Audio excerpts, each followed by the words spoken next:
Todd, I'm going to compare your swing to Grant Wade. He was a tour player during the 90s and considered having one of the best swings in golf. He's now one of the top instructors of tour players. I'm going to start at the impact position, which is the most important because everything the golf ball does, how far it goes, how high it goes, how much spin and curve it has, is determined by the laws of physics and motion that exist at the moment of impact. Your club's position at impact is what determines those laws of physics. And it's your body's position at impact that determines the club's position. And everything you do prior to impact has the sole purpose of arriving at a fundamentally sound impact position. You had asked if I thought your upper body was too far forward. As we look at this comparison, we can see that Grant has his spine tilted back a little bit more than you do. So you are correct in that you need to have a little bit more tilt in your spine and have your hips go forward just a little bit more. Now obviously Jeff is your instructor and he will address all of the fundamentals of the swing and all the pieces of the swing in its proper sequence. And so he'll make the right decision on when it's appropriate for you to work on this spine tilt. But in spite of the fact that your spine angle isn't just like Grant's does not mean there's not some very positive things here in your impact position. I like the banking of the back leg and the foot. That is excellent. Your hands are in front of the golf ball, so you are hitting down, and so you have some very good fundamentals there. And as you continue to add other layers of sophistication to your golf swing, the correct spine tilt will come.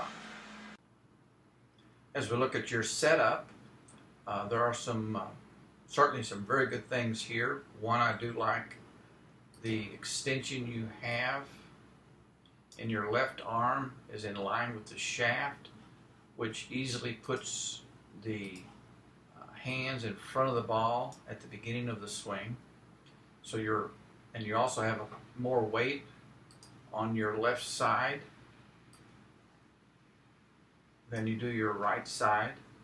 So you're kind of in that little mini impact position at the beginning of the swing.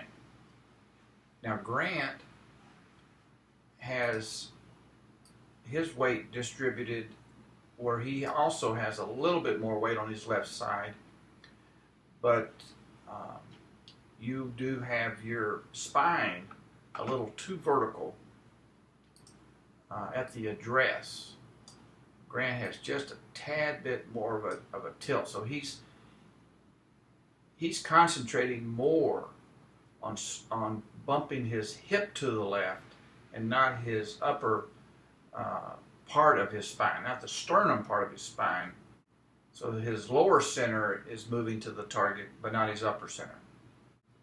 So you can kind of work on that setup where you almost look at these pictures and just mold and pose yourself a little bit more like Grant is.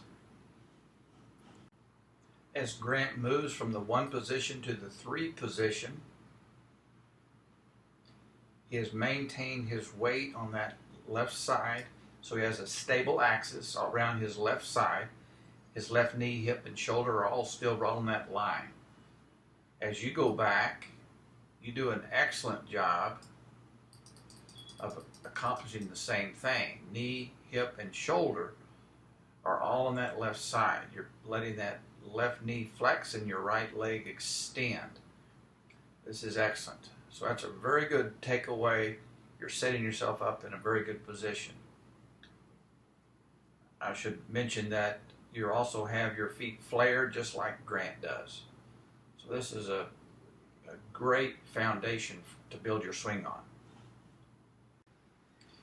Here you are in the 9th position when the right arm is parallel to the ground on the other side, and again you have really good position. You've gotten your right hip up to on top of your left foot. Your arms appear to be extended. So you're in a really good position there. So your impact position and then through swing is very solid. Jeff's done a great job of getting you into these good positions, and good luck as you continue to work on your swing.